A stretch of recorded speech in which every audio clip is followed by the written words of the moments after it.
Greetings, everyone. I'm Declassified Dave, 1/3 of the Hush Hush Society Conspiracy Hour podcast, and you're listening to Infinite Rabbit Hole. Last week on Infinite Rabbit Hole, he mentions many other very interesting features about the man in ice, such as the head was set deep into its shoulders, which is a common feature spotted in many Bigfoot sightings. In fact, his neck and throat seem to be swollen due to a possible goiter or the presence of a vocal sac, commonly found in other primates. One of the main reasons here that this is so easily played off as a hoax is because so little evidence actually exists of this. I'm sure everybody listening, has the same thought as me when it comes to intelligence agencies. They do funny things. There was never permission given to anybody to take materials away from the Iceman, no matter whether it was the fake one or what was considered to be the real one. Jeff's right. There's way too many origin stories happening at once for this to all make complete sense. But I don't know. I'm very 50-50 right now. this thing would be stuffed and hung in front of the Smithsonian Museum to display to everybody, this is the missing link.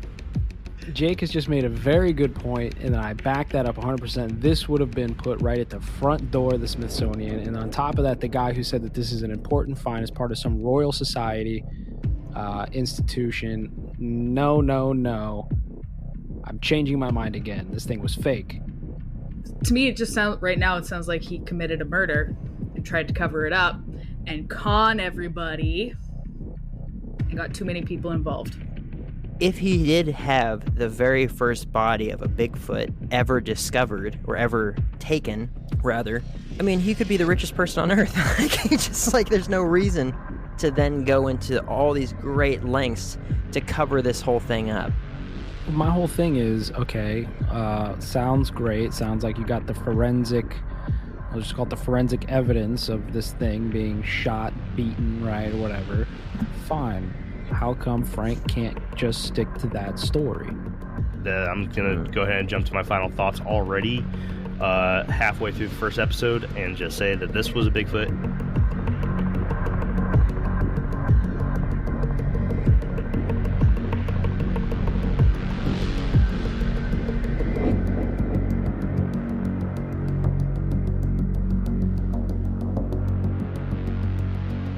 Welcome back to Infinite Rabbit Hole. Welcome back to the Infinite Rabbit Hole. I am your host, Jeremy, and today we're going to dive into part 2 of the Minnesota Iceman story. We're going to continue it. We had to get it in before I moved. Episode 99, everybody. You guys ready? All at once. Go ahead. Ready. Ready. Yeah, let's do it. Yeah. So, a lot of news. A lot of news going on. Whew. Man, let's just touch base here real quick, and I'll ask each one of you a topic, right? So we'll start with Jeffrey. Jeffrey, what do you think about CERN, man? You want the full thing, or just want like the nutshell version? No, I want the crazy tinfoil hat nut job explanation. Okay, so In CERN, under 2 minutes. Okay, so they, right, my favorite term, yeah. they have been using, let's just call it the Project Looking Glass technology, right, to look into not only the future, but alternate realities as well. And they are using CERN to try to merge another parallel universe where they have full control into this reality, so that they have full control in this reality. And in doing so, they are jacking shit up. The head of CERN came out once and said that they are literally peering into other dimensions and bringing back data into ours. So shenanigans, bro. The logo of CERN is 666. They got a statue of Shiva, the goddess of destruction and death, at the front. The whole Gothard-based tunnel ceremony was Oh all, my gosh, that was so demonic. Yeah, absolutely, bro. They're into it, man. They are merging realities. It's happening. Jeez, crazy shit, dude. Kid, let's go to your neck of the woods. Something that just came out today. Just so everyone kind of knows that we're recording this on July 7th. So this could have already came out as either fake news or real, and the whole world could be talking about it. We could have already done an an emergency episode on it. Who knows? But somebody seems to have found a primate skull right in your little home province there. How do you feel about this? Yeah, I think that's really cool, actually. As I was saying earlier, BC is mostly rainforest, so it would make sense that there could be a primate walking around in the rainforest. So I think that's super cool and super exciting, and I really hope that something cool comes out of it. Yeah, it's Coyote Peterson. Yeah. He does stuff like gets stung by bees and bit by ants, and then he does a whole bunch of Crocodile Dundee stuff, which is pretty cool. He doesn't seem like a hoaxer. That's the thing. Is like the guy seems like a legit guy. I mean, I've seen some of his stuff. He doesn't seem like he'd go out and hoax, but there's you can't ever say never. Yeah. Yeah, I know of his name. I just don't know a whole lot about him, so can't speak to that. But I'm fingers crossed, really hoping something cool comes out of this and something legit comes out of it. I fucking agree. I do. Anyways, moving on. Yeah. Jakob. Mm-hmm. So I was gonna talk to you about the green skies in South Dakota, but I was like, there's nothing really to talk about there. Probably The skies were pretty green. So pretty green. Yeah. But a few weeks ago, we had some pretty interesting UFOs over in San Diego. Pretty close to you, huh? I mean, I guess. You guessed. I guess they're UFOs. I mean, look, I have seen what for a second I thought were UFOs, right? Same sort of situation as that. Like 2, 3, 4 type patterns falling in a uniform, or like they look like they were kind of staying in midair and stuff until they went out. And then we could see another one start, and then we found out that they're flare testing, and they're just hanging on little parachutes, just suspended, Mm-hmm. and they're falling so slowly that they look like they're just staying there. Especially against a black sky, you can't really judge, exactly distance and height and all that stuff. It's just So I'm you're not on buying it.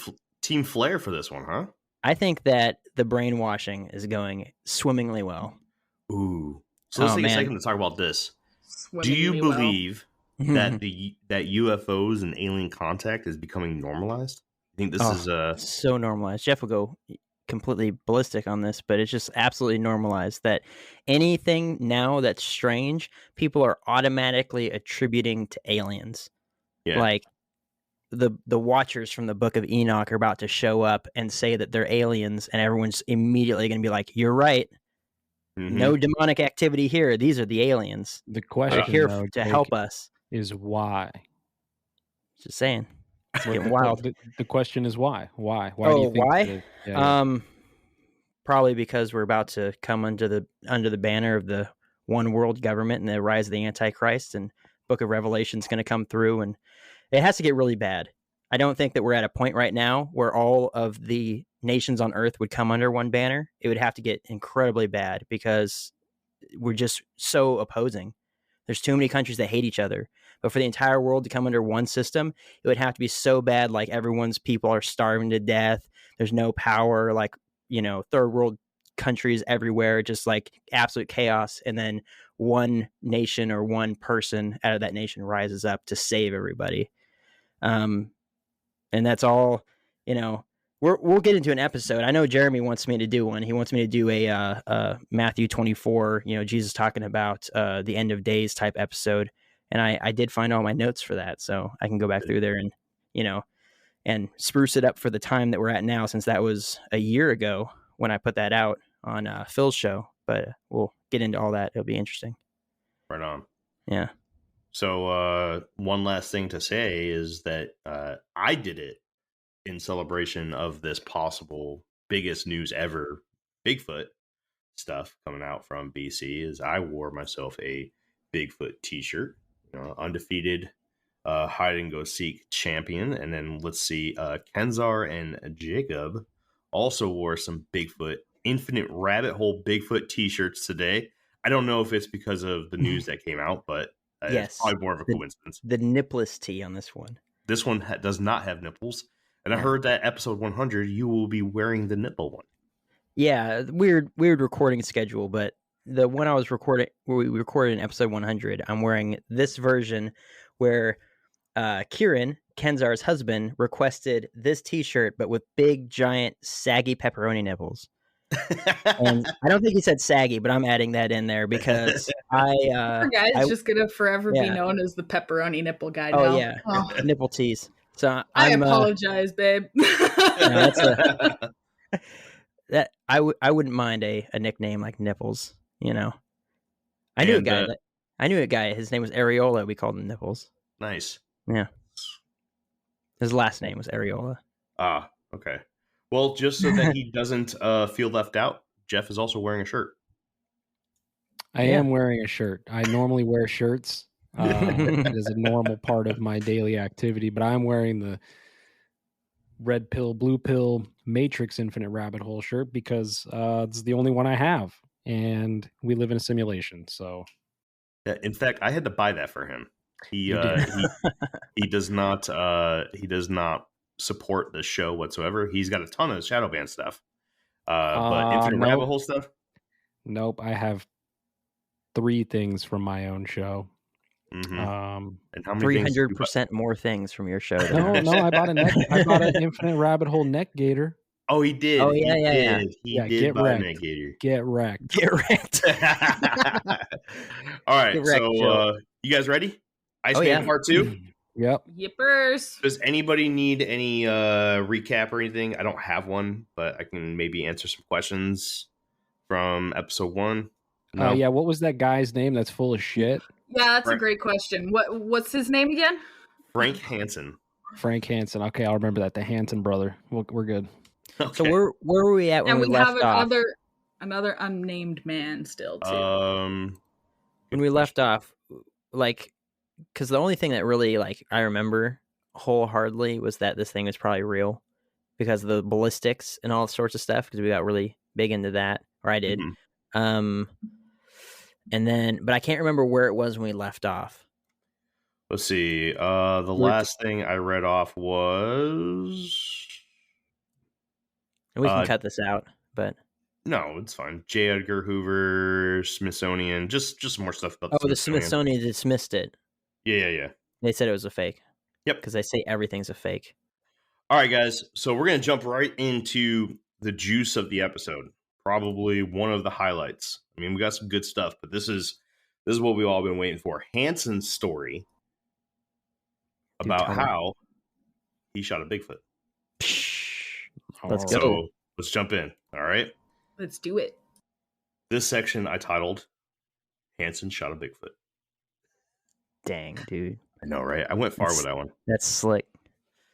In July of 1970, Hansen wrote an article that was published by the magazine Saga entitled, "I Killed the Ape Man Creature of Whiteface." In this article, Hansen outlined how his squadron was posted in the wooded and swampy area of Whiteface Reservoir, just 60 miles north of Duluth, Minnesota. He and 3 other men from his squadron, Major Lou Schott, Lieutenant Roy Afed, and Lieutenant Dave Allison, organized a hunting party, and no action was achieved until the second day of the trip. At dawn on the second day, Hansen claims to have shot a doe with his 8mm Mauser and tracked the wounded animal for an hour before coming across 3 large hairy creatures that he first thought were bears tearing into the doe that he shot. In his article, he added descriptions of how there were 2 surrounding the carcass and scooping handfuls of blood from the dead animal into their mouths, and how the third one was standing watch and spotted him first. This one, obviously a male, attacked Hansen, and he fired a shot and hit the creature. He would shoot the creature a second time and run away after he realized that the other 2 were gone. He eventually collapsed in a nearby swamp and lost track of time as he replayed the incident in his head and envisioned the man-like creature lying dead next to the body of the deer. He eventually made it back to camp and never told anyone about the incident. A month later, he still couldn't get the creature out of his mind and believed that he had killed an escaped gorilla or possibly a man in a ghillie suit. So, in order to free his mind and answer his questions, he returned to the spot with his dog on December 3rd, 1960, just after a fresh layer of snow had fallen. After a while of searching, Hansen claimed to have tripped over the corpse and believed that what he killed a month ago was no man or gorilla, but rather some sort of mutant man-ape thing. He claimed that whatever it was, nothing was eating or removed from the body, and it was unnaturally preserved, whereas the dead deer next to it had almost nothing left of it. Hansen felt that the only thing to do was to take the body with him, as the ground was too hard and frozen to dig a grave in, and leaving it there would no doubt lead to another hunter discovering the body and calling the police, who would eventually discover that he had been the one to kill it, and he did not want to risk it being a man. The next day, he came back and chiseled it away from the frozen ground and loaded it onto his swamp buggy, and returned to his home under the mask of nighttime. Here, he had informed his wife, Irene, of what happened, and they came up with a plan to store it in the chest freezer they had in their basement. So on the next Sunday, after their children had headed to bed, the two Hansens brought the creature into their basement, where they laid the body next to the freezer until the kids had left for school the next morning, and then they would somehow get it into the chest. The following morning, a horrible smell had filled the house. This forced the couple's hand quicker than they wanted, and eventually got the creature to fit after bending and breaking a few limbs. The original plan was to keep it in the freezer until spring and bury it after the ground had defrosted. This eventually changed, and Hansen instead wanted to keep it to learn more about what it was.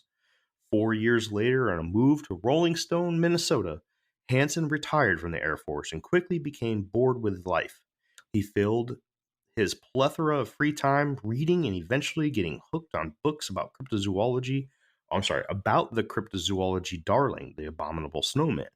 Hansen began to wonder if the creature he had in his freezer was one of these snowmen, or at least a close cousin. Soon after his retirement, Hansen began showcasing a friend's prized motorized John Deere tractor from 1916.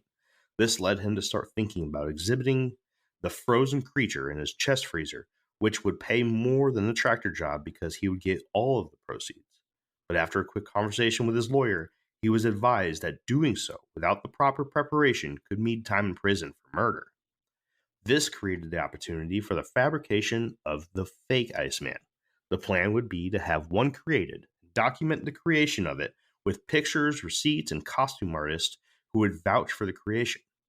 He would show off the original, as it was very convincing and had all of the effects like blood and bones and would yield the most attraction and money. But he would swap it out for the fake if the authorities or scientists were to take interest. The process cost tens of thousands of dollars in all, especially after Hansen enlisted the help of many high-profile Hollywood artists, including Bud Westmore, who was in charge of the makeup department of the Universal Studios, Howard Ball, who worked on life-size fiberglass recreated animals, and most famous for his work recreating the animals from the fossils in the La Brea tar pits, and Pete and Betty Carroll of the Hollywood Wax Museum. Ball would create the copy, the Carrolls would place hairs and details on the body, and Westmore would overlook the entire process. So what do you guys think of that explanation by Hansen? First off, I just want to say that he did not go back a month later and find this thing in the condition that we were told it was in before. I don't know if you guys have ever seen those videos, like time-lapse videos of carcasses decomposing. There wouldn't be very much left in a month. I also agree. Okay, so I have seen time-lapse videos of like a deer carcass in like a deciduous springtime or fall time, where it takes about a week, 2 weeks tops before you can't even see it. Right? These carcasses are staked down to help prevent from big critters pulling the entire thing away. But even without the big creatures pulling large chunks of this animal away, it's still gone in about a week. I mean, I'm talking Yeah, bones covered by bacteria leaves. doesn't care. Yeah, I mean, flies, Hmm. birds, other, skunks and shit like that. It's gone. The only thing that makes sense is that it was wintertime. It was November into December in northern Minnesota. I'm just kind of grasping for straws here. But this was his words as to what the official story was when it was all said and done. This is what he claimed was the true story. I also want to say that I'm sorry, but real quick, he didn't tell anybody. He went back to camp and didn't say anything to anybody. Bullshit. Right. Yeah. Ahead, Not to mention, just because it's winter doesn't mean that this thing's not going to decompose even a little bit, right? So, like, to me, it sounds like he came back and it was in perfect condition. Impossible. Absolutely impossible. There's no way that was in 100% perfect condition, despite the fact that it's winter. Another thing that I latched onto was the freezer thing. Plans on keeping it in his freezer for years. Nope, that house is gonna smell so bad no matter what. Like, I have a hard time buying that one. I agree. So bad. Like, I can only I'm probably gonna reiterate everyone's opinions, but it is true, all right, that say like hunters in the northern states, when it's at wintertime, right? It is possible that if you shoot your deer, your elk, or whatever, and say like, this is fairly, I would say, common practice. Say it's getting dark, instead of going out and tracking an animal at night and then bringing it home, if it's cold enough outside, they'll do it the next day.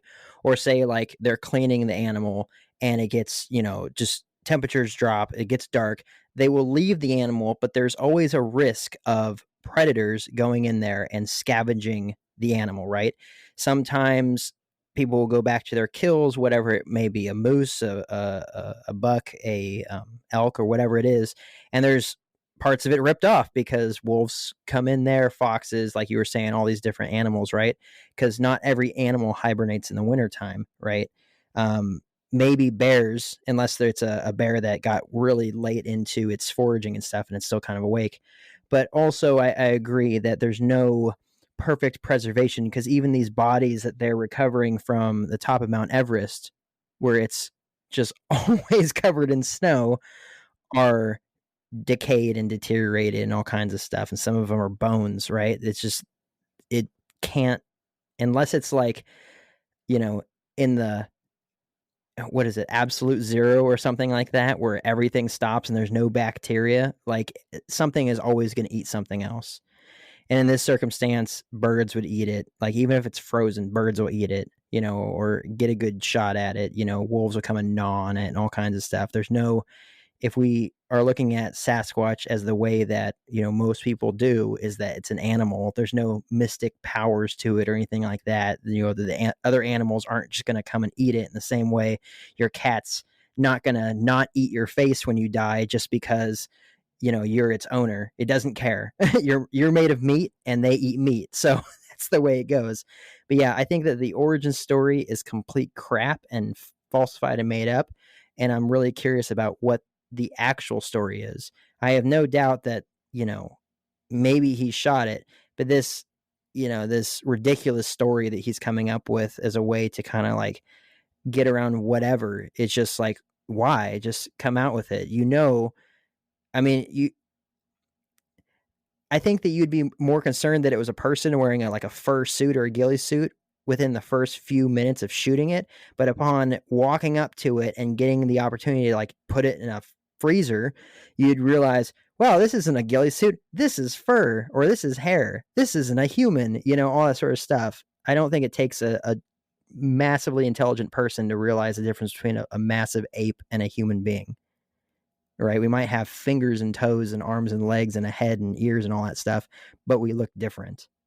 So I think that this story is complete horse crap. But did he shoot it? I don't know. Why not? You know, I'm sure you'll get into it. I do. We'll get into it. You better. You better.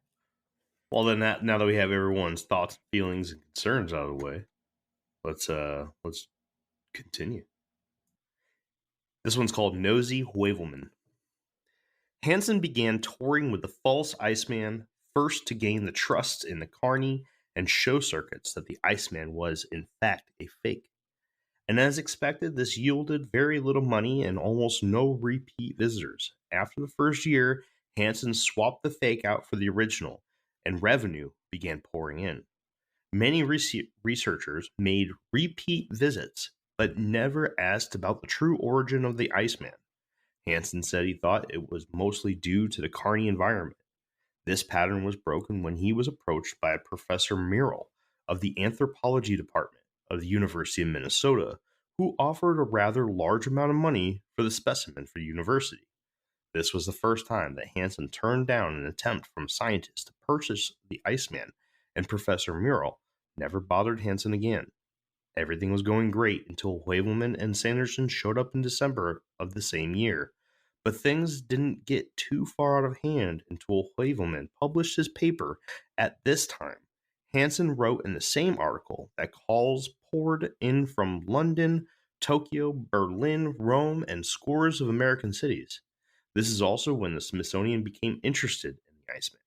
An article in the Detroit newspaper was even quoted as saying, "If the body is that of a human being, there is the question of who shot him and whether any crime was committed." This led to not only many scientific organizations requesting samples of blood and tissue, but authorities knocking on his door.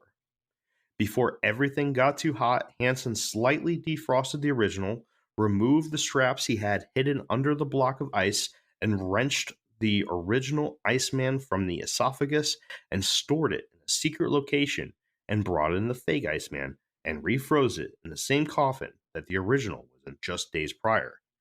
Hansen stepped away from the circuit while investigations took place and returned once again months later with the fake Iceman, now on display, and the authorities and Smithsonian convinced that the fake was in the freezer all along.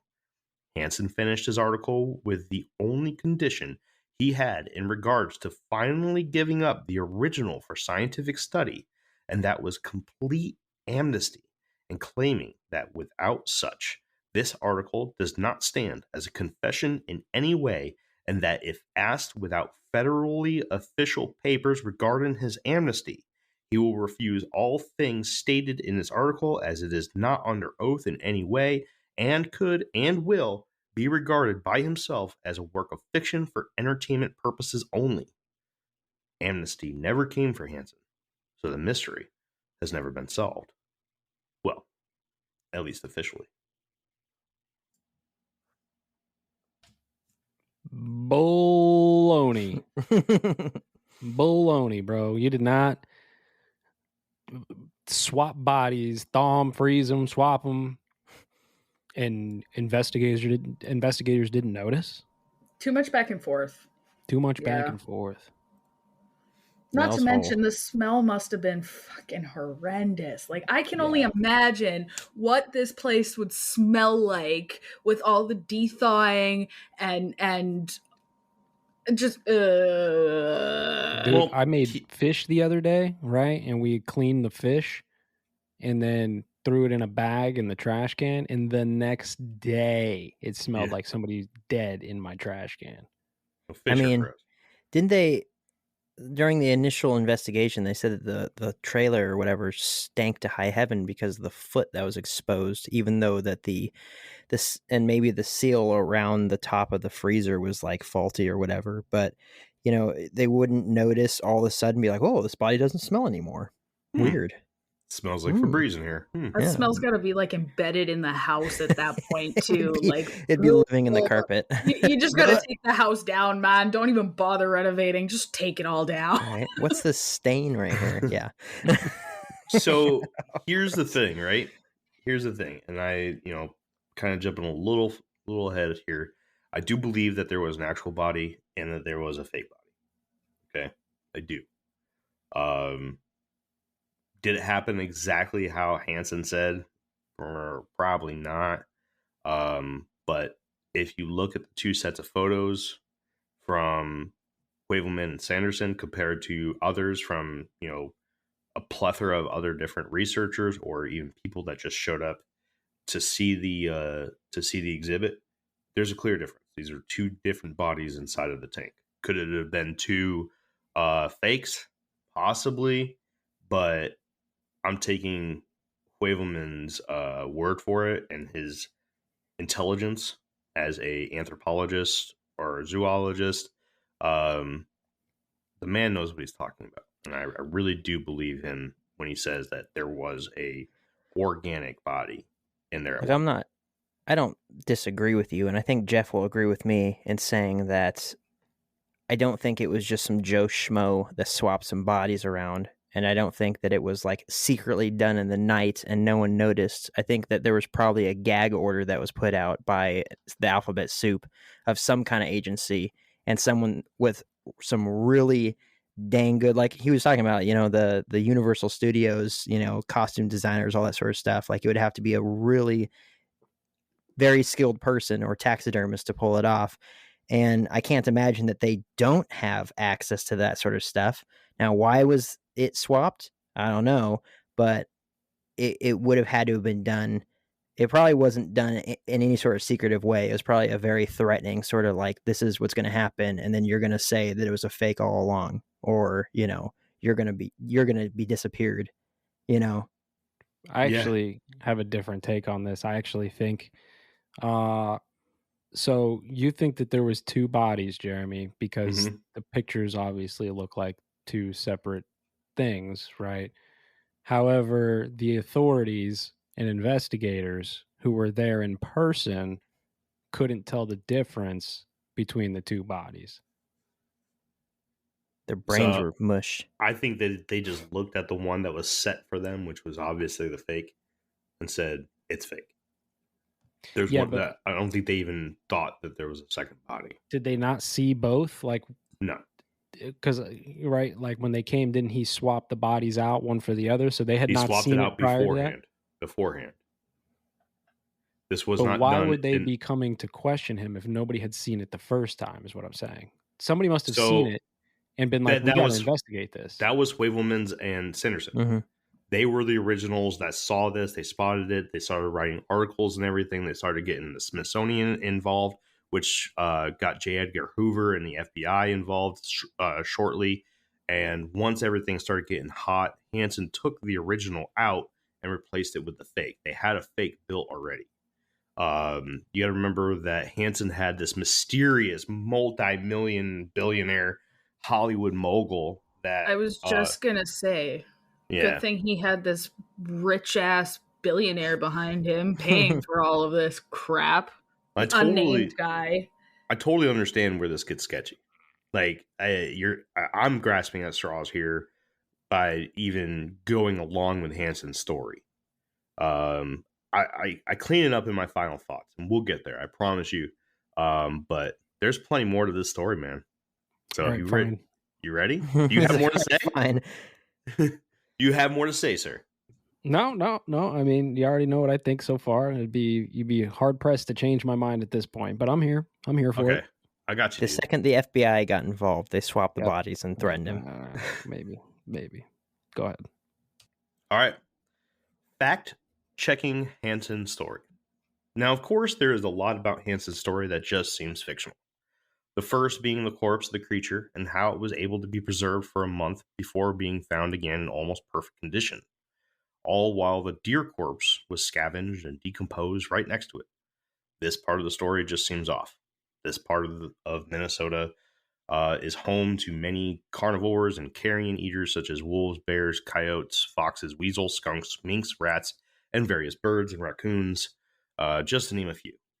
Another issue is the time frame and temperatures of the area. Now, it is nearly impossible now to research the exact temperatures of this particular part of Minnesota in modern times, so I didn't. But I did find that the average temperature in the area in November is 25 degrees Fahrenheit, with a common high around 50 degrees. This, of course, is well above freezing and would not be able to keep a body preserved properly. Another thing that Huevelmans pointed out in his book is that if Hansen rediscovered the body on December 3rd, that means that in his story, the opening day of hunting that year would have been around the first week of November or the last few days of October, since he said that it was a month of thinking of the ordeal that finally forced him to go find answers. But hunting season that year opened on November 12th in the area that I was able to find. This would have been only 3 weeks, which would be more reasonable, but still far from probable to allow for the body to stay so well preserved. And one more thing in reference to the article written by Hansen in Saga, why is there absolutely no mention of the wealthy partner from Hollywood? Could this partner have been one of the people who helped him with the creation of the fake? Not likely, as the salary of one of these costume artists or display creators was not high enough to fulfill some of the tasks described in earlier mentions by Hansen.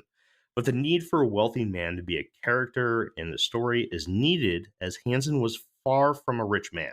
And in order to have the fake made, estimated at $20,000 by Bud Westmore, the truck, estimated at $30,000 by Huevelmans, fuel for the truck, freezer, estimated by $5,000 by Huevelmans, entry fees, and many other expenses, meant there would have to be an unknown wealthy party for any of this to take place.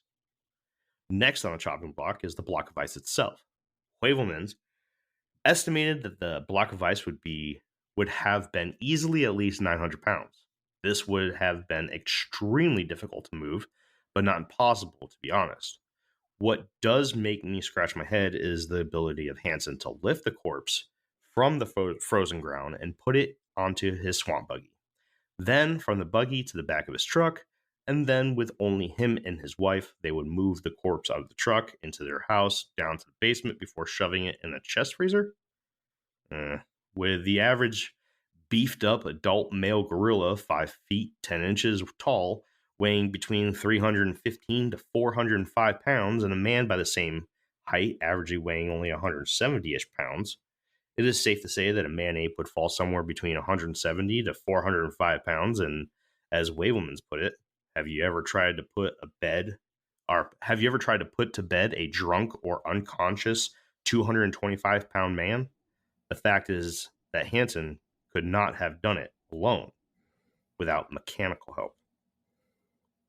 So what do you guys think? A couple things we're pulling from this. First of all, Hansen is a poacher, because not only is he hunting outside of the hunting season, if that story is legit, but also he's shooting things that he probably isn't licensed to hunt, like people, or not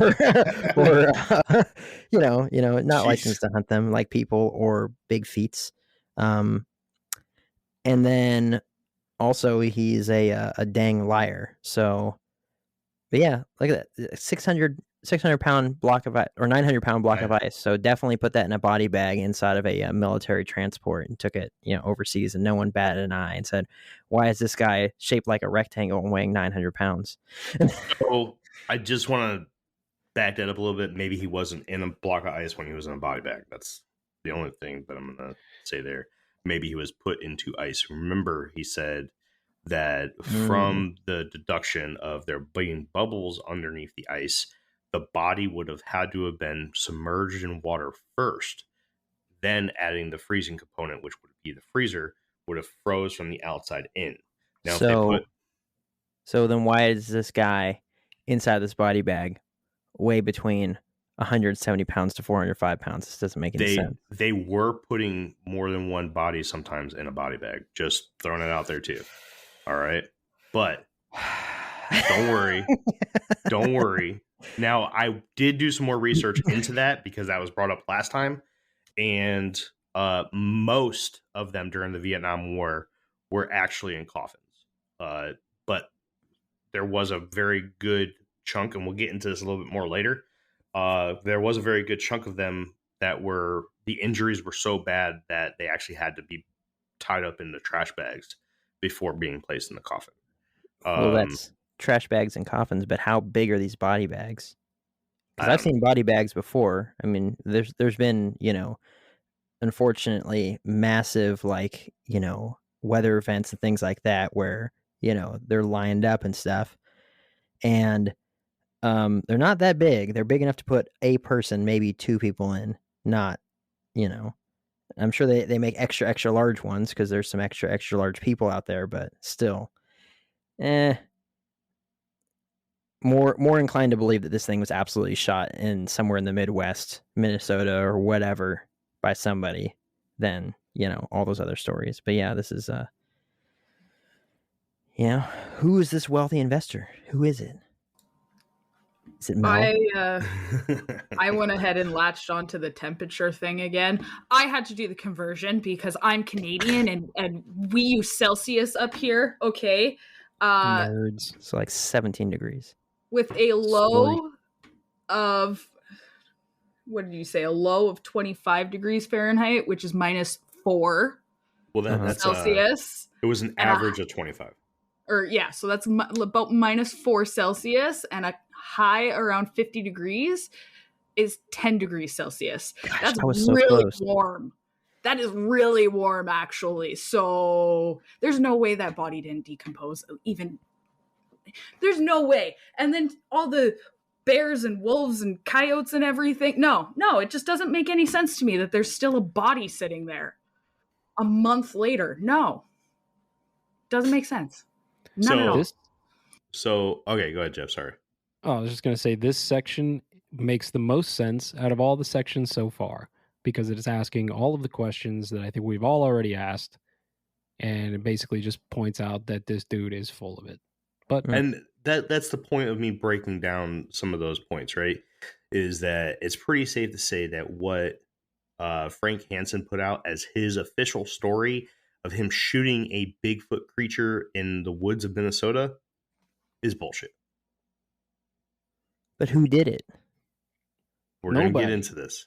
Who? Don't worry. Because Jeremy, who? The answer to this, my personal answer, which is how I end Jeff Bezos. No. How I end this episode. He's the wealthy tycoon. Is going to come out of left field. Okay? Hillary Clinton did it. Clinton suicided the Bigfoot. She made him freeze himself. That was good. Come on. All right, go ahead, bud. You got it. All you. All right, let's talk about Terry Coleman. Another question not pertaining to the Saga article is the validity of Terry Coleman and his initial phone call to Ivan Sanderson. They got both Sanderson and Heuvelmans involved in the Iceman in the first place. The only time that I've mentioned Coleman in this report was early in part 1 and in the intro. That is because he simply does not appear anywhere else in the story of initial contact between the scientists and Hansen. If you remember from the intro, Coleman swayed Sanderson into telling Heuvelmans about the Iceman due to the fact that Coleman was able to see the backside of the creature and told of what looked like an exit wound on the back of its head. So why is it accepted that Coleman just happened to be able to convince a very stubborn Hansen to lift a 900-pound block of ice so that he can see the other side? To me, it's sketchy. But I cannot take credit for this idea alone. I stole this from Heuvelmans, of course. So let's dive into why he believes there may be more to the story of Terry Coleman and the Iceman. It is the thought of Heuvelman that Hansen and Coleman were better friends than originally thought, and that Hansen may have used Coleman to get his attention. It was also known that Hansen had a collection of Sanderson's books, and the thought is that Sanderson was targeted due to his tendency to be slightly irrational at times because Hansen believed that this was the man with the best mix of popularity, power, and gullibility to propel Hansen's exhibit into the real money. But why would Hansen turn down so many high-valued offers? But what if it wasn't for the money? What if he wanted an honest opinion of what the Iceman really was? That's the question. What if... Well, there's one of many. Two of many. So, to me, right, the reason why I wrote it that way was to kind of take everyone's mind off the money, right? Everyone, even myself, when I'm reading this, I'm like, why would he not take the money? Right? What if Hansen really wanted to know what the fuck this thing was? Right? Mm-hmm. And he was a little scared about coming forward with it because he didn't want to be, he didn't want to be charged with shooting a fucking person. But he still wanted to swindle some scientists in, maybe the gullible one, like Sanderson, who was well known for being a little on the gullible side. He was an entertainer. He was on the Tonight Show, and you know, makes sense to me, right? Maybe he had something, he didn't know what it was, and he wanted answers before he made a decision about what he could do with it.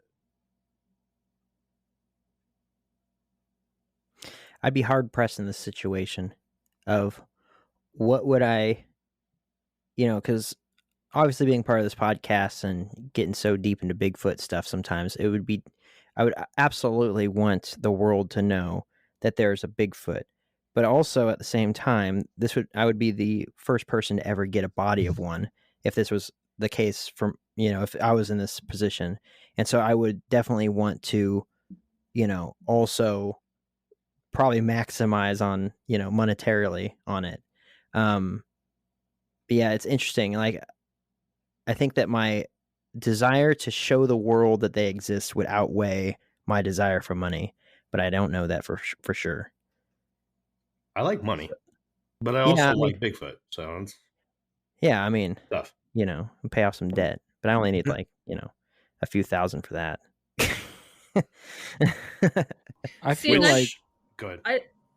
Go ahead, kid.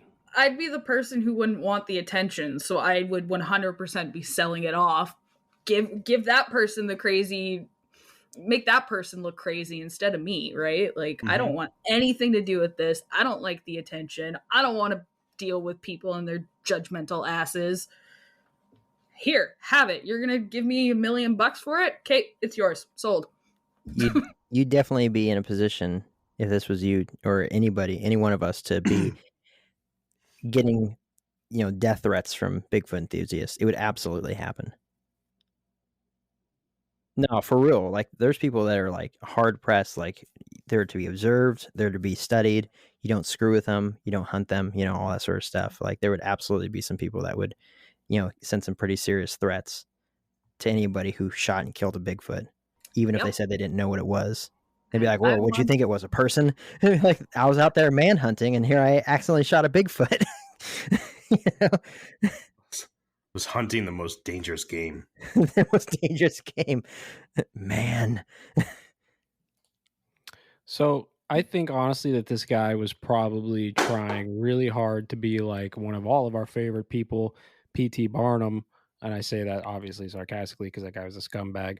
But it sounds to me like this guy had, he had another missing link, right? And we're going to gallivant around and we're going to show him off at whatever, right? The circus. And it's just like, I feel like he was just trying to be the next P.T. Barnum with something that he knew was a fake, just like P.T. Barnum knew. And he was trying to pass it off as something else. When people started asking questions, he was like, oh shit, like they're not supposed to really be asking these questions. This is just supposed to be a freak show attraction. And I was supposed to be famous. I don't think that the money mattered as much as the fame mattered to him for this thing. Okay. All right. I thought of P.T. Barnum too, actually, but I don't know. I think this guy, I think he does want to know what it is, but he doesn't want to get in trouble. I don't think he's quite a hoaxer like P.T. Barnum was. I don't know. He sounds like he's just full of shit. So,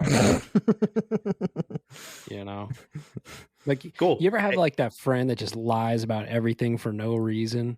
Oh, man. Right? Yes. Yeah. Yep. That's like this guy, right? So, nothing you say, like, I can't trust you anymore. You might even be telling the truth, but guess what, dude? You already lied to me too many times. Well, take that back. I don't have any friends like that anymore. For attention, too, because people like to do that for attention. They don't do it for anything else. This guy doesn't care about $1 million. He cares about the attention. I think we all know that guy, right? Yeah. I mean, that's pretty, yeah, exactly. That's pretty safe to say. And Hansen does kind of seem like that guy. All right, I like it. We have a couple different points of views here. Good. You guys ready? Mm-hmm. All right, we're almost halfway through. I think after this next section, we're halfway through. Frosty. A man by the name of Forrest Johnson, a.k.a. Frosty, would take an interest in Hansen's story after reading his article in Saga. Frosty set out to do his own fact-checking, due to his real interest being in the two other creatures that escaped. So Frosty got in contact with Arnie Renat Jr., the son of the owner of the hunting cabin that Hansen claimed to have used with his hunting party. Arnie did in fact remember the men from the 247th Air Wing using the cabin that winter, but laughed at the Ape-Man possibility.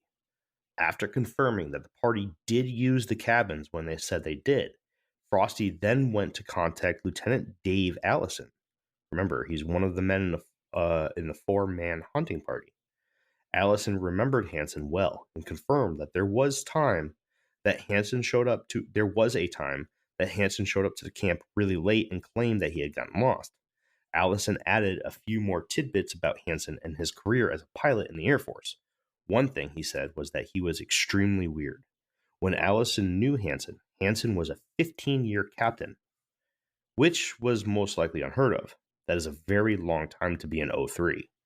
Hansen would often be teased for this and many other things. This is why nobody questioned him when he told everyone that he was lost. Allison had never heard of Hansen's story with the Iceman before this day, but said that if he knew anyone that would try to attempt such an act, he would point right at Hansen as the number one culprit, saying, "That is just like him." Man, what a legacy. uh, I mean, I'm almost a 12-year E5, but I don't think anyone's talking to me like that. I'm not that worthless. So he retired as an 03 at 20 years. Jeez. I know, right? Gosh. Must have been really unliked. Yeah. Especially in the Air Force. Jeez. Nothing? Ready to move on? I mean, Can for the dumb one over here, can you clarify what an 03 is? Jacob? It's shill talk. Basically, it's just a shill third level. It is a level of chivalry, yes. Okay, shill cool. level. Good enough. basically, Good enough. it's an officer, but he's at his third level. So there's ensign, and then lieutenant junior grade. No, that's in Navy. Well, This is Air Force. let's just talk about Navy terms. So for Navy, it'd be an ensign, it'd be 01, and then lieutenant junior grade, and then a lieutenant. And I believe that officers are in the same way as enlisted, where the first three ranks, it's just a matter of time to rank up to the next one. Yeah. And then the fourth one, same thing with enlisted, is you take a test, you do a board, you have to have certain qualifications. And then in the board, they decide if you're going to rank up or not. And right now, when it comes to officers and enlisted in the military, there's things called higher tenure, where you can only stay for so long in the same rank. Once you get to a certain level and you're not progressing in your career, they'll kick you out, because they want that upward progression, because people in the top are retiring and people in the bottom are coming in. So they need people to be raising those ranks, right? So the fact that he stayed for that long at that level means that he was either insanely disliked. Well, I mean, there's really no other reason around it. Either he was insanely disliked or he had zero motivation. And he was probably disliked because he just refused to do the things that he was supposed to do to make that next rank. And that's not a good. I mean, if someone's saying that, oh, this guy got lost, yeah, that's just like this guy, that's not good. That's a poor, way to talk to somebody. So he probably was just a real piece of crap. So yeah, a bunch of shillery. Okay, got it. Like I said, shill level 3. That's pretty much it. So to further clarify the O, right? O is officer, E is enlisted. So E's are like the peasants, right? They do all the work. Enlisted they make sure. scum. Yeah, we're enlisted scumbags. They're the new apprentices. Nah, we're better than apprentices. But anyways, so wow, rude. Jake and I are. I was. Jake is an enlisted personnel. Basically, we're the people that go out and do the hands-on work, right? Mm-hmm. We do the hands-on stuff, whereas the officers are more of in a managerial role, where they fly at the planes and are the department heads. So Yeah. like They're Yeah. mostly like the paper people. And I'm I a mean, civilian, which means I'm paying for all of this. yeah, you're paying for the enlisted scumbag shenanigans. I'm paying for shills. The Mhm. I'm degenerates. basically, I'm paying. This just Yeah. clicked for me. I am paying shills. Yeah. yes. This is a problem. Yeah, so E's are like the low shills and O's are like the high shills, right? So But we're all part of the those same shillers. shell pie. And in order to be an O, you have to go in with a 4-year degree or higher. Whereas enlisted, it's basically just stupid people. Right out of high school, GEDs, you know. Yeah. It's like, can you count? No, you're perfect. Come on in. Pull a sponge, send them. Yeah. You ever heard of the term involuntary servitude? No? Okay, good. Sign right here. I'm proud of it though. Anyways, Me too. all right. So let's get rolling. Did we clear that up for you, kid? Yes, Canada we're has a on the military, same- right? Yeah, but I don't know anybody in the Canadian military, so I know nothing about it. Fair enough. All right. Let's follow the money. What money? Let's. Right? In Huevelmans' book, Neanderthal, The Strange Saga of the Minnesota Iceman, Huevelman estimated the startup of the operation to be roughly $50,000. That only includes the cost of the truck, the fake Iceman, and the freezer. Hansen claimed that the exhibit brought in $50,000 each of the 3 years he had it on display. At 35 cents a person, this would equal 150,000 visitors a year, with a touring season for carnival and mall venues lasting for only 6 months of the year. That would be 25,000 visitors a month, which would be roughly 1,000 visitors a day, with 1 day off a week. So 6 days a week, leaving 1 day for rest, travel, tear down, and build up at new venues.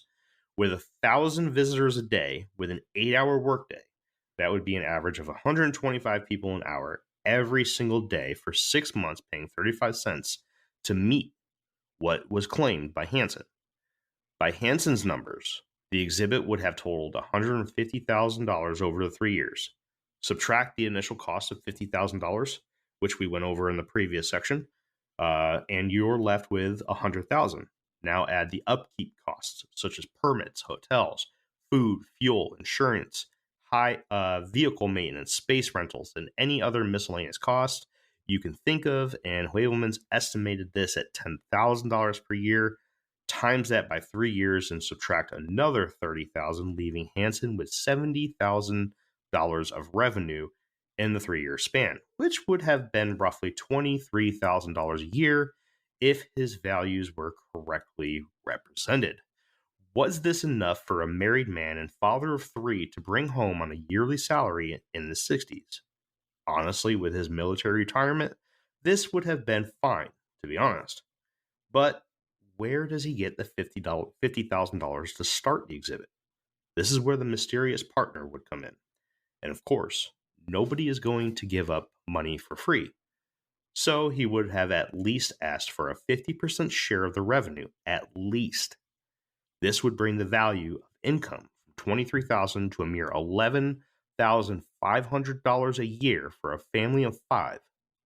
Is this worth it? You be the judge. He should have bumped those numbers up to 50 cents a showing. Right? I mean, I don't know, man. The money's not there. No. So I'm saying he's not here for the money, man. Oh, I totally agree. I totally agree. But I think that where you think he's doing it for popularity and attention, I think he's doing it to find out what the fuck this thing is and see, because I do think he's actually driven by the thought of the real money on the horizon. That's what I think. The real thing.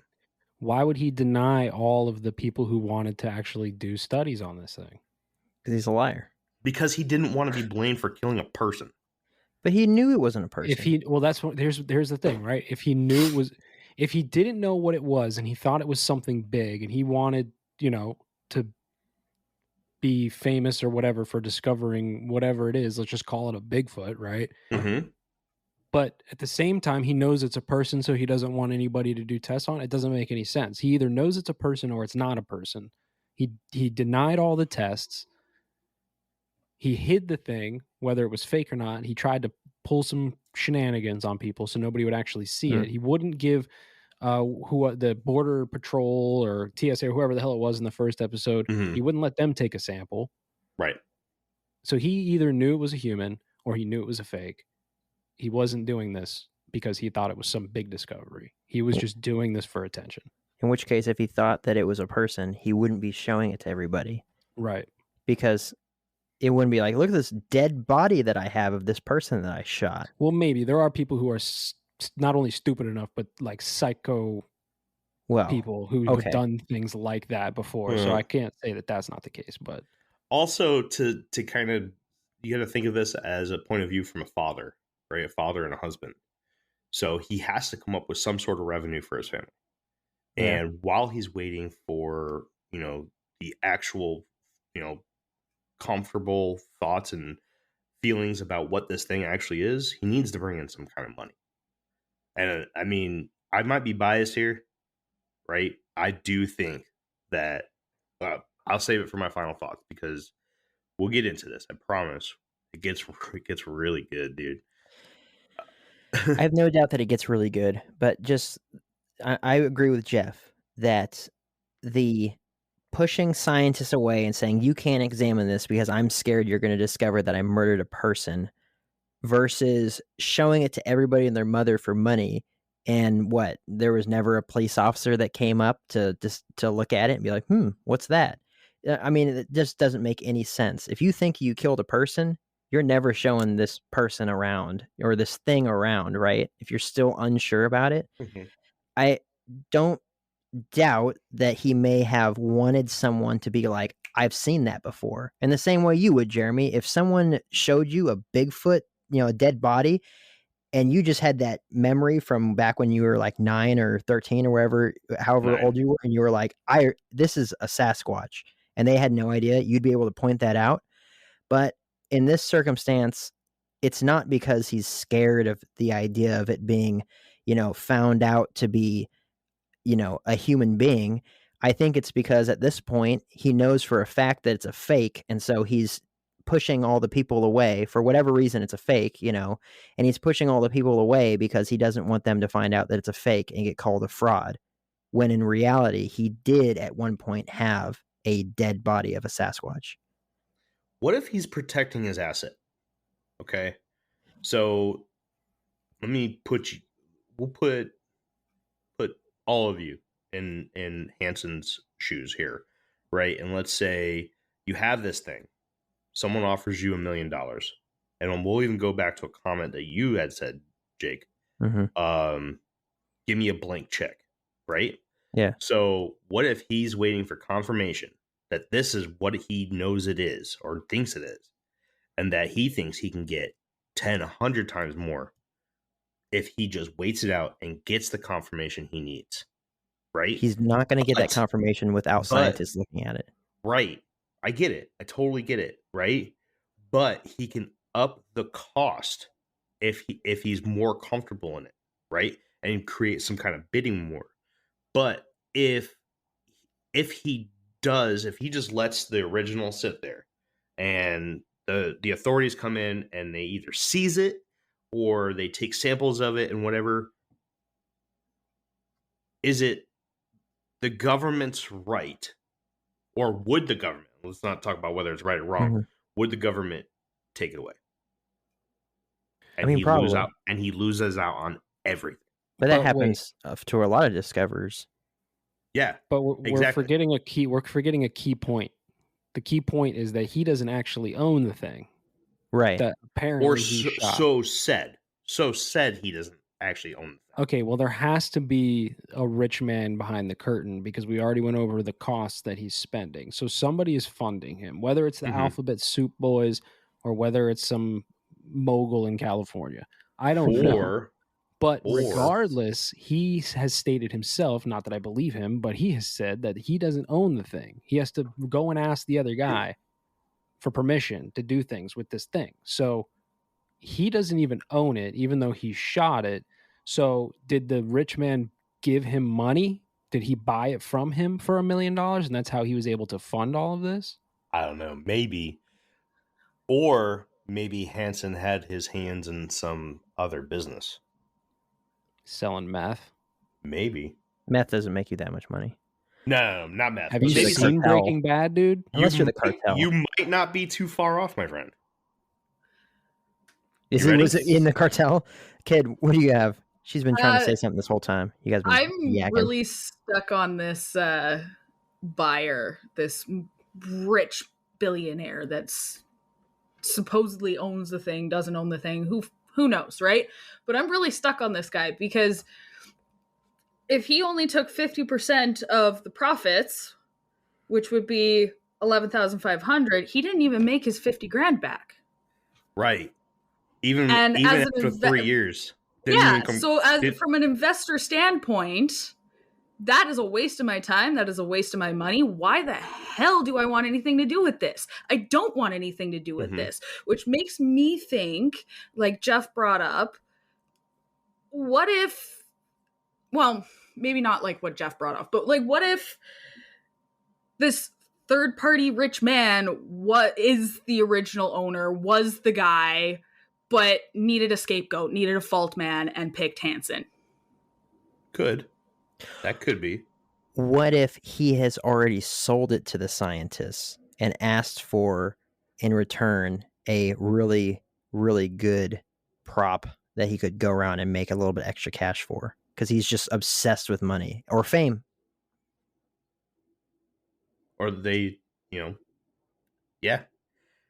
I think I touched on that too, actually. What if it's just all a lie? What if you fell into Mel's hole, you fell into this story? Dude, what if Mel's hole was actually Mel's hole? Inception's happening. What if Mel's hole was real? I wonder how many. This whole story was made up just to distract me from doing research on CERN right now. That's it.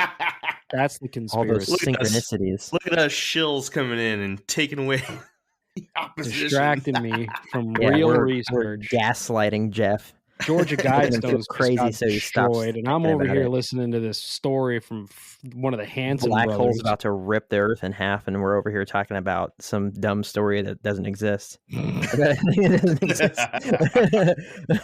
right, let's go. Let's keep going. Huevelmans' questions. In his book, Neanderthal, The Strange Saga of the Minnesota Iceman, Bernard Heuvelman asked 13 critical questions in regards to those that believed the Iceman was a hoax. 1. Why did Hansen try to belittle it? 2. Why did Hansen advertise his exhibit with such ridiculous labels? 3. Why would Hansen shy away from widespread publicity? 4. Why was the specimen decomposing? 5. Why was Hansen so embarrassed when he detected the smell of his decomposing specimen? 6. Why did Hansen reject attractive purchase offers? 7. What problems would be avoided by creating a replica of the specimen? 8. Why did Hansen repeatedly refuse to have his specimen x-rayed? 9. Why did Hansen continue to change his cover story and finally end up denying it entirely? 10. Why did Hansen suddenly confess to having murdered this specimen? 11. Why would Hansen demand a prior promise of amnesty before even considering the possibility of yielding the specimen? 12. Why was the specimen decorated with wounds? 13. Why doesn't the specimen look like the traditional reconstruction of a prehistoric or fairy tale man? With these questions that Huevelmans presented, one fact sticks out.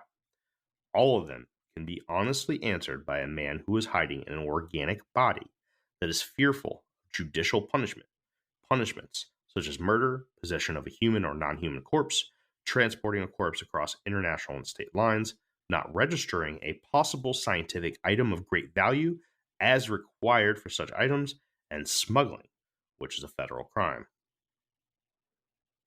All right, let's make this one quick because it's about to get good. No, he's just a schizophrenic. Did he say that he murdered it? Was that like the actual word that he used? Huevelman, as in like the question. Okay, because I mean, it's like, because murder applies to people. You could say poaching or hunted or whatever it is, Yeah. shot, illegally harvested, whatever it is, but murdered is reserved for people. So Right. does Huevelman know something that we don't? That this is, in fact, just a hairy person in a suit or something?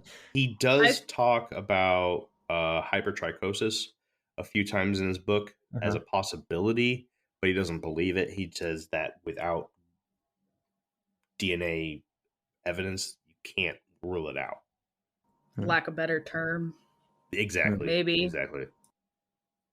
So I'm not going to answer these questions, right? But I will tell you that in his book, because I didn't want to take away too much from him. I mean, he did a lot. He did a lot of really good stuff for this book. There's a lot of stuff still in this book that expands on the things that we talk about in this 2-part series. It's definitely worth a buy. If you like a scientific read, this is it. But if you get lost in black and white, this is not a book for you. I'll get the audio version. Danny, there's a book for you to buy. Danny. All right, kid, did you have anything else? Okay. Nope, we're good. Can we jump into the next part, guys? Yeah. All right. We'll allow it. Connecting more dots. Let me see here. Oh yeah. Okay, so this is where it gets going. This is my favorite part of this entire thing. This is like the second to last part, I believe.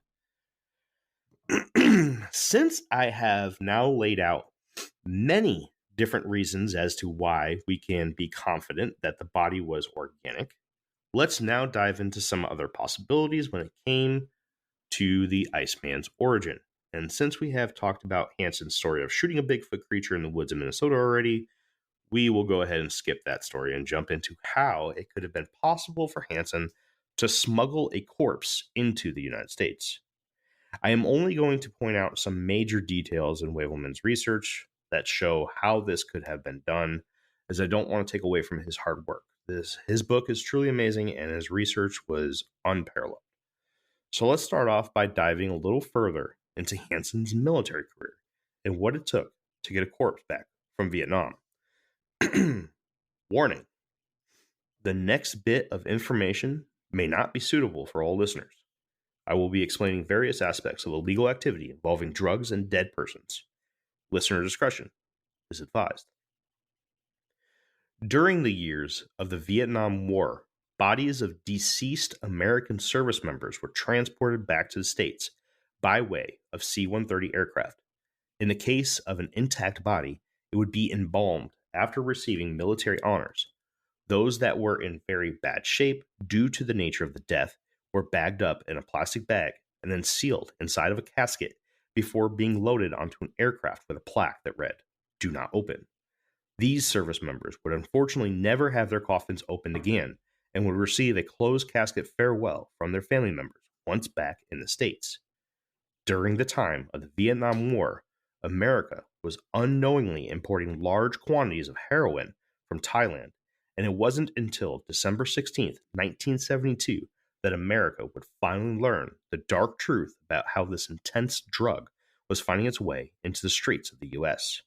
In this famous case involving a civilian trucker from Castle Hayne, North Carolina, by the name of Thomas Edward Sutherland, who was detained after a military transport aircraft was diverted to Andrews Air Force Base and searched by FBI agents. Although Sutherland did not have heroin on him or in the plane, he was arrested for impersonating a service member.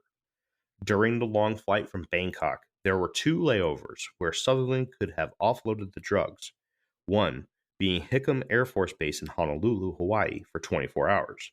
This incident leaked details of the secret drug trade going on during the Vietnam War, how upwards of $20,000 of heroin was commonly being smuggled into the country in the body cavities of dead service members. This was a major issue for the FBI, and now the cat was out of the bag. But we're not diving into drugs. We're here to talk about the Iceman. With that being said, the most casket transportation friendly and most commonly used airport for such tasks in Vietnam was that of Da Nang International Airport. Da Nang was also the base of operations for the 343rd Fighter Group at the time, which is where Captain Frank Hansen was stationed during his time in the war. But how would this tie into the Iceman? Wasn't Hansen's story from Russia and China, not Vietnam? Correct. But check this out. What if he's lying? See, in Vietnam, during the Vietnam War, there were hundreds, thousands of reports of large, hairy, human-like apes deep in the dense rainforest of Vietnam. These apes were to become known as the Vietnamese rock apes. Rock apes were reported as 4 to 7 feet tall and covered in dense hair from head to toe, with the only areas of no hair being the underfoot, hands, face, knees, and knees in some reports. They were strong, stocky, known to throw rocks or even to return grenades thrown from American soldiers when they came across them. These things were always pissed off in the presence of American soldiers, and stories of soldiers who witnessed their friends being ripped apart or having the organs ripped out of their stomachs were common amongst survivors with encounter stories. Rock apes are reported as being kind when kindness is given to them, and some tribes deep in the Vietnamese jungles claim to have personal friendships with these creatures. One particular hill became so famous for the amount of rock ape sightings that it is now widely known as Monkey Mountain. But that's all we'll talk about when it comes to rock apes, but no worries, there'll be more in future episodes of Infinite Rabbit Hole. So what do you think? With the knowledge now that there were common instances of heroin being brought into the country by way of military aircraft, Hansen being stationed at the most common airport used for transportation of the bodies of dead service members, and the hundreds of reports from American service members of upright walking hairy hominids in the deep jungles of Vietnam, do you think that the Iceman was really the corpse of a Vietnamese rock ape? No. Okay, go ahead. Well, so obviously, I'm fully aware of all of the shenanigans that were happening in Vietnam, especially with trafficking, not only drugs, but people and things like that, especially from like the CIA and stuff. But um, it would be decomposing, right? Like, I mean, Jake has said this already. Like, you're not going to load an iced body onto a plane, even if dude is a pilot and he can somehow finagle a way to get it on here, nobody asking questions, whatever. We're talking 1,000 pounds, right? Mm-hmm. So it's just not. It's not going to work, man. And then the flight from Vietnam to the States, you got to think about how long it took them to get the corpse from wherever in the jungle that they were to somewhere else, right? And then whether they froze it or not doesn't matter. It's still going to be decomposing. The flight over here, right, to get it to somewhere, like, dude, you're talking a couple of days. But right? They were embalming. I was going to say. They were embalming, which means they were preserving bodies. So if they could have gone behind people's backs and embalmed this thing, okay, it's preserved. Now we can take it across the border. But it was decomposing later. Well, embalming isn't forever. Yeah, it's not a forever thing. It's a temporary thing, dude. I mean, our bodies still decompose in the caskets, underground. It is literally done so that we can have a wake and a funeral, and that's it. So if a trip overseas, which takes, 14 hours, I mean, from Virginia to Korea was 13 hours. So whatever Vietnam to Minnesota is, but still. So, I mean, I can get behind that. But wait, which story are we buying here? Are we buying that he shot it? Are we buying that he trafficked it from Vietnam? Are we buying that it was found in the Bering Sea? Like, what? He shot it in Vietnam and brought it back. Not necessarily that he shot it. It's that he got it in Vietnam. The Bering Sea, that's shit. We've already talked about that. We talked about the Minnesota woods. That's bullshit. So basically what I did was I outlined a whole bunch of different stories that he came up with, and I eliminated them as we go. Yeah, I get that. But like, again, these are all stories that he came up with. Right. So like, we're going to throw a couple of them out because they're bullshit. This story right here is not something Hansen came up with. This is... Huh? I said, whatever, bro. No, Hansen did not come up with this story. This was Huevelman. Huevelman did the research. This was the gist of his book, was to get into the real science. And trust me, I'm going to tie it all together, dude. I got you, bro. I love you. God, your beard is beautiful. This Don't do this that. Sutherland guy, I hope he was buried underneath the jail, transporting drugs inside of service members' bodies. Yeah. It's I anyways, know. we- I Got me think they frustrated. embalmed this thing. yeah, me too. All right, let's move on. Okay, I was lying. We have 2 more parts, and then we're done. That's including my final thoughts. You tell as many lies as this Hansen guy. Wait, no, this is my final thoughts. Mm-hmm. I lied. Mm-hmm. Are you All right. Hansen? My final thoughts. I think it would come to no surprise to anyone that I think that the Minnesota Iceman was a Sasquatch-esque creature. I have gone over many different possibilities that it could have been. One, being an ancient man from a prehistoric time frame, whether it was from thousands of years ago or a single member of a lost tribe. But I couldn't get over one question. If Hansen was attempting to portray a Neanderthal-like man, why then did he not have it created in the image of a stereotypical Neanderthal? When we think of caveman, we think of mild-haired, thick-browed, brute-like humans. I think that Hansen would have done himself a disservice to not appeal to the stereotype when he had a hoaxed Iceman created. This would have for sure tricked the masses, and in early years of such interest, such a thing would have certainly fooled the masses. Instead, what was presented to those who paid the fee to enter the refrigerated trailer was something completely different, something that most people would never recognize.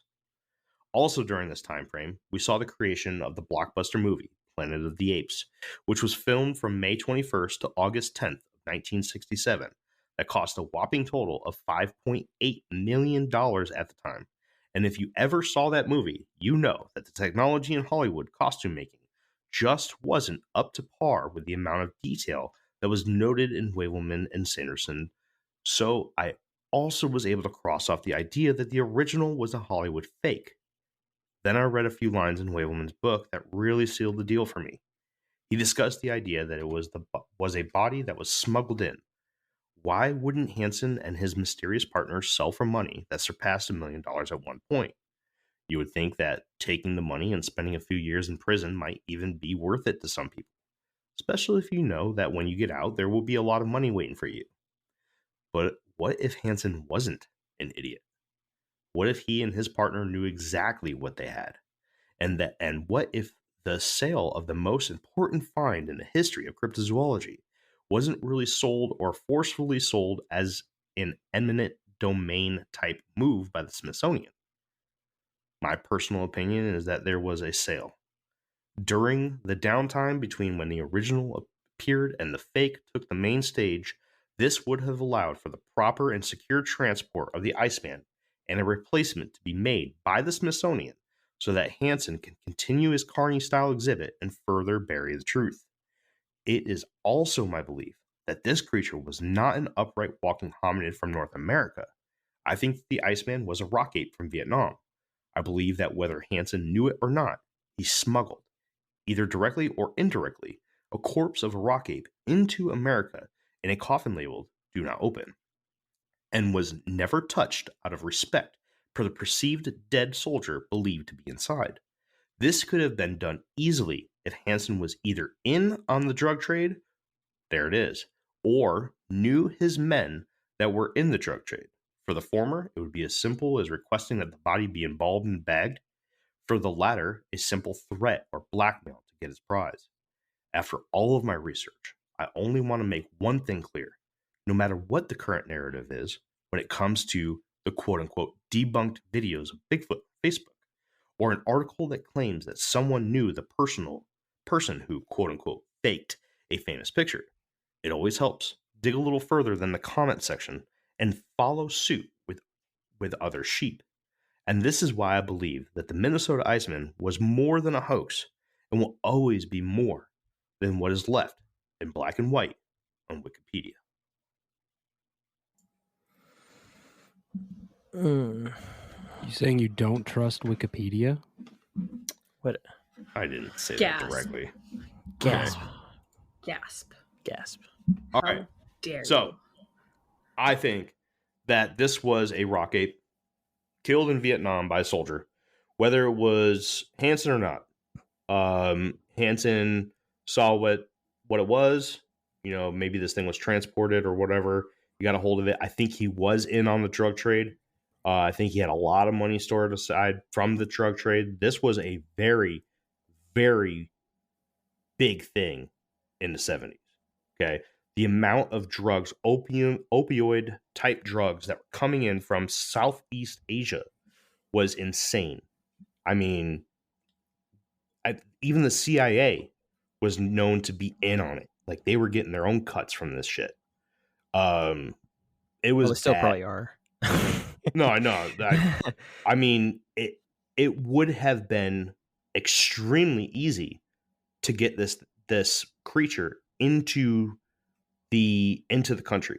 Okay, if Hansen knew what this thing was, and he had the brain cells to say this could make me a lot of fucking money, he could have had this thing smuggled in and then frozen. I mean, obviously had been embalmed, shipped over, frozen, boom. Then he made a real sale to the Smithsonian, or the Smithsonian took it, because you are supposed to report, or what's the word? You have to register it. Okay, you have to register things of major scientific importance or major value in money. Okay, it has to be registered with the U.S. government, and that would have been a loan enough for the Smithsonian to come in and take it away. Okay, so there was some kind of deal made between Hansen and the Smithsonian. Smithsonian took the original, replaced it with a Hollywood-made dummy. Okay, the dummy came in, filled the spot of the original. Hansen went on his merry way. The original, or the dummy, the second version, is now on display in a Texas museum. You said That's the it. original? No, The dummy. The dummy. So, but why would the Smithsonian care to make a? Because legally, It was just as much as I don't like it, legally, Mhm. they can just confiscate it. They don't have to cut any sort of a deal. They could just say, either we'll take it, you'll give it to us, or we'll take it and you'll go to prison. There's just because the federal government has their fingers in every single thing that they possibly can. I thought about that, right? But the CIA was heavy into the drug trade during the Vietnam War. Okay, so what if Hansen was working with CIA agents, or had some sort of knowledge between? Maybe he was working with the CIA, giving them a cut of everything that he brought into the States. He said, "Hey, I'll blow the fucking lid off this shit, or you can give me a fucking dummy and a decent price for this." No, they would have just killed him. Yep. You think so? Oh yeah, 100%. I mean, you're not gonna. Okay, you don't blackmail the CIA when they're doing their black budget secret operations. You just no. Big government corporation, big government, whatever the hell you want to call it. One person. That's a pretty easy. I mean, Hansen wasn't even easy decision. He wasn't even liked by his peers. If he went missing, people would have been like, "Good, I'm glad he's gone." Just he was the most. His plane would have crashed, dude. Yeah, he was such a drifter at that point. I mean, I can see it. Look, I don't doubt the smuggling thing and all that sort of stuff, but it's just it's so weird that this dummy would have been made, because even if the dummy hadn't been made, and maybe he wasn't working for the CIA. I mean, that adds just another layer to this pie. But let's just say that he wasn't, and the Smithsonian, you find a Bigfoot, the Smithsonian takes it from you. You could go around every day for the rest of your life and say, "I found the carcass of Sasquatch and the Smithsonian took it from me," and 10 people would believe you. Right. And it's just because most people would be like, why would the Smithsonian do that? Why would they lie about this? no one would believe you anyway. And this idea of like making this dummy so that it can, for what purpose, because then that would put eyes on the Smithsonian and be Okay. like, where's the original? I mean, I can So- agree that this thing was a creature that existed at one point and that a dummy replaced it. Okay. But there's so many weird, Mel's whole type, like, offshoots for this story that just don't make any sense, which in some ways could be planned out to make it just so difficult to research this, because it goes in so many different directions and there's so many theories and like, dead ends and all kinds of stuff that you just get lost in this research of just looking for nothing. Right. Now It's so weird. It's such a weird story. Okay. Whether or not the CIA or the Smithsonian made the fake, I mean, if Hansen was in on the smuggling, he was making major fucking money. Sure, Okay? yeah. The dude had some jars dug or buried in the backyard or underneath his mattress or something. And I mean, he easily could have had a fake made and continued his exhibit.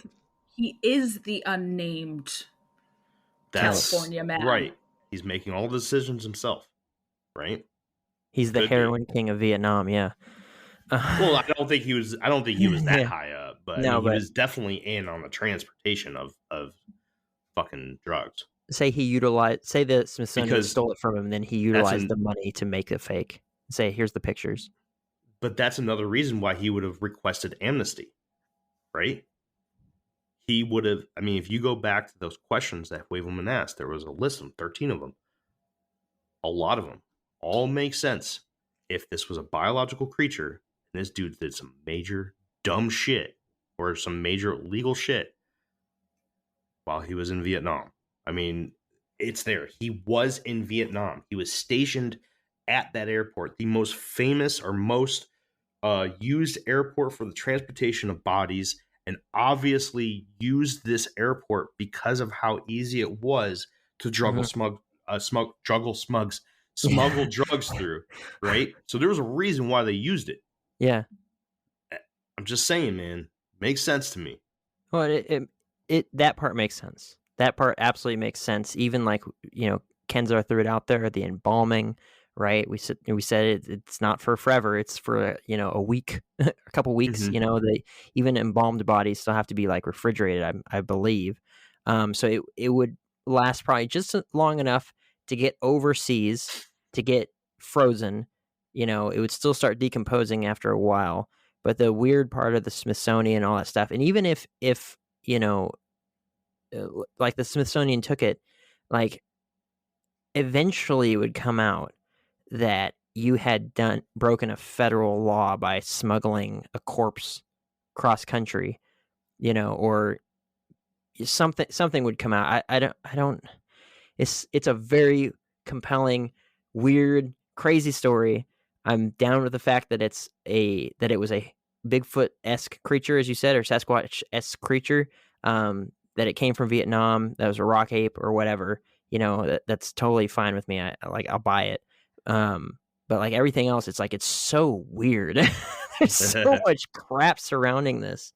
It's all nuts. Right. Jeff, I've cut you off enough today, man. Go ahead. I just think it's bullshit, dude. I don't think that it was a creature at all. I think it was a fake from the beginning. I think you this think guy's so, a charlatan. Really? Yeah, I think this guy's a charlatan. I think he's just looking for attention. I couldn't disagree with you more, man. Well, you also think space is real, so I don't know what to tell you. What Shots a shill. fired. What a fucking shill. All right, kid. What do you think? I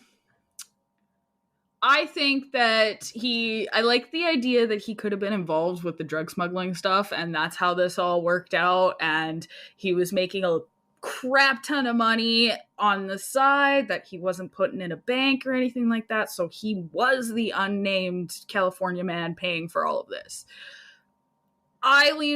What I can confirm in my thought process is there was a real body. There was, whether that be human, Sasquatch, whatever, there was an organic body involved at one point. I kind of think he was a scapegoat. I think somebody else caused the problem and said, I'm going to pay you to do this. And here's 50 grand. And now go ahead. Bye. You're the one who did this. You're the one in charge. I also want to leave everybody with just a little tidbit of information here. Embalming, they use the chemical formaldehyde to do that. They also use formaldehyde in carpets in new vehicles, which is that new car smell. So technically, when you get in a brand new car and you're like, oh, I love that new car smell, you're smelling formaldehyde. You're smelling a dead, preserved body. Just fun fact for you all. What a dead, preserved body smells like. And apparently it tastes terrible, according to my buddy. Oh. Yeah. We were doing a fetal pig in high school, and I slapped it down on the tray, and it sprayed into his face, got in his mouth. So, anyway, So, Yeah. kid, final thoughts? Final thoughts is Hansen's a scapegoat, and this thing was real at one point. Jake, I'm going to come back There- to you because I there know was you're going to something. be a longer explanation. Jeff, final thoughts. Dude's a charlatan. It was fake from the beginning. Too many things that he said, just he flip-flopped too many times. Never bothered to have anything tested, never bothered with money. He was just literally doing it for the attention. That's what I think. I think he's just full of shit.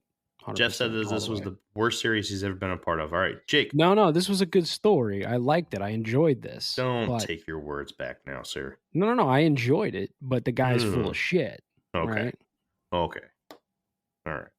Jacob, final thoughts. the last thing I said was my final thoughts. But I do have, that it was, I can believe that it was smuggled from overseas, but it just gets so weird when it comes to like a fake and all kinds of stuff. I do have a question though. I've heard, without getting too much into the topic of the rock apes, because I've heard about these before, right? And I've heard about the stories and all that sort of stuff. But and I'm not saying that they don't exist, but whenever I see something about finding Bigfoot or whatever, it's always people exploring the Pacific Northwest, whether that's the United States or southern or southwestern Canada or whatever it is. They're always in that sort of area. And we've talked about population density before. And so they're basically looking for a lone Sasquatch or two Sasquatch in whatever size their territory is. But these are so popular from Vietnam. Why aren't they flying to Vietnam? I mean, shoot, I'll go over there and film someone getting their guts ripped out by a rock ape and put it online. I mean, just like apparently there's enough of them there that it was a tremendous issue for the soldiers that were there. Mhm. It's like, I want to get into that and find out why exactly people aren't looking for those. Is it because they're so aggressive? Because you can't just take a picture of one and the thing wanders away. This one will like charge you and then tear your arms off and stuff and beat you and you're friends with them, I personally think that it's just because the United States is fairly safe. We have bears and mountain lions. And other than that, there's not, I mean, wolves, I guess, right? But other than that, there's not much that's going to knock Wendigos, Fresno right? night crawlers. Oh, the scariest. Flesh pedestrians. Yeah. But let's be honest, it's nothing compared to the stuff that could be found in Vietnam, man. It can't be that bad because people live there. Yeah, but I mean, let's go take a bunch of people from America, our age, and throw them in the middle of the jungle in Vietnam. I mean, we'd be dead in 30 minutes. I just want to say I the wouldn't be rock. dead in 30 Be minutes. I'd be dead hunted in by an a hour. fucking tribe. Just think about how terrified people are. Like, I know so many people personally who refuse to go to Australia just because of spiders. Yeah, well, they're Like, weenies. well, yeah, but You're never going to find anything if you're scared of it's spiders. the same kind of idea, though. Like, I wouldn't want to see a spider this big, the size of my face. I would. That's I'd pick it up terrifying. and throw it at my buddy. I would not. I would throw it. burn the house down. If we went on an expedition to freaking Australia, Jeremy, you're scared of snakes. But I'd take a spider and I'd throw it right into his hair. Oh my gosh. Can you imagine this giant thing latching on the back of your head and your neck? Like I a would face like- hugger from Alien. Gross. Man, I'd pick that No, thing up thank like you. a like a freaking baseball glove and just huck it at somebody.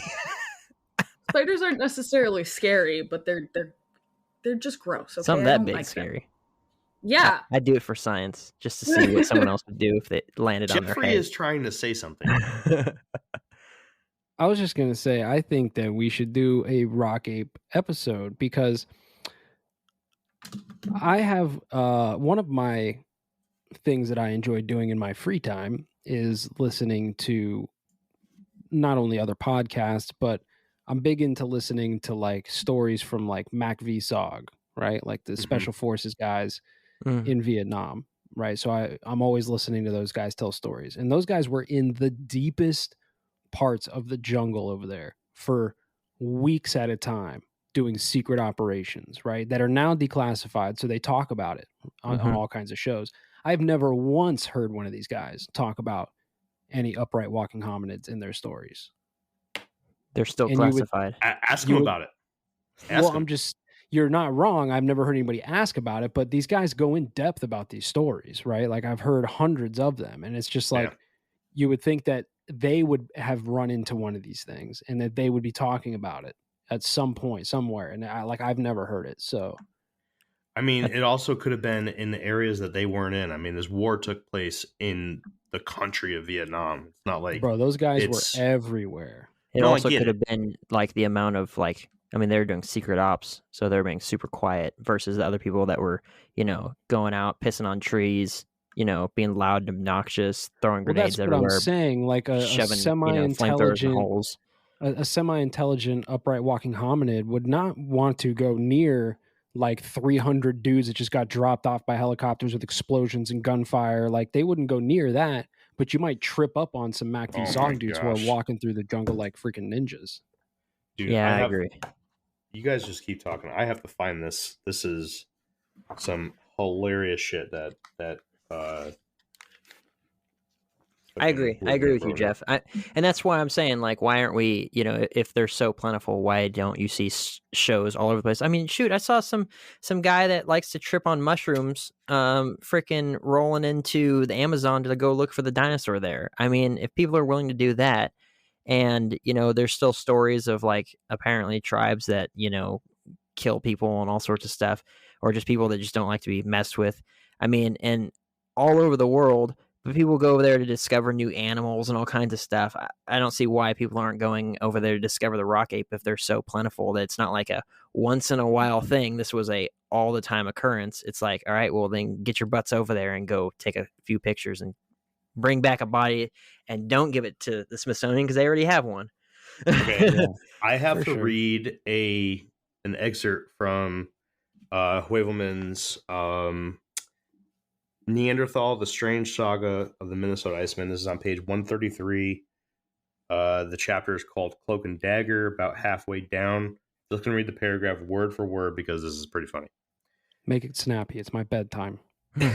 Anyway, if such an incident could have happened once in that region, it might have happened again. The guerrilla warfare disturbed the most secret hideouts of the Indochina's hairy wild man. The raining bombs and rockets, flamethrowers, grenades, and machine guns must have terrorized those innocent savages. Talking about the rock apes here. Perhaps it happened that while fleeing some terrors, they might have run into the arms of equally hostile and ferocious invaders. Perhaps sometimes they approached, carefully curious, the encampments of those terrible green men with polished helmets, falling from the skies, suspended from enormous white mushrooms, and spitting fire from their monstrous black sex organs. And sometimes, perhaps, in spite of their extreme care, they were seen by these undesirable Martians and either killed or captured. Their helmets were polished. Anyway, we're gonna wear this tactical green because we're in the jungle, but we're gonna polish our helmets so it causes a reflection.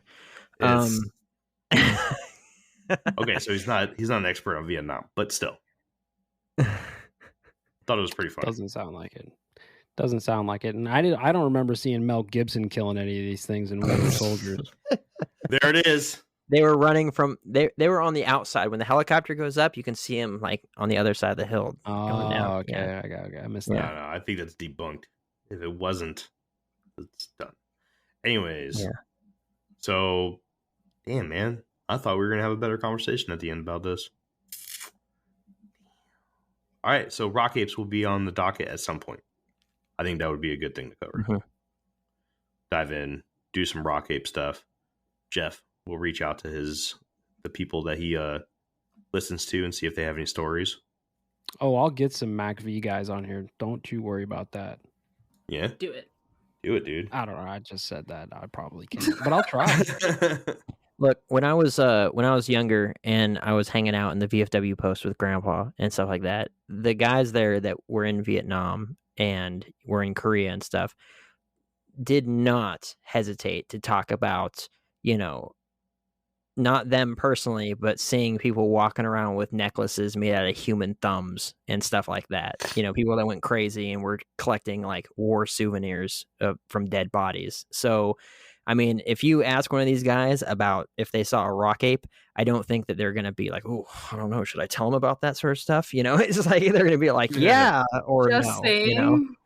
There was some sick shit. I'm just saying, but that's some serious serial killer vibes. Oh, Just- yeah. No, just for throwing sure. that out there. No, You're wearing absolutely. a thumb on a necklace. Well, the thing You're a is fucking that serial killer.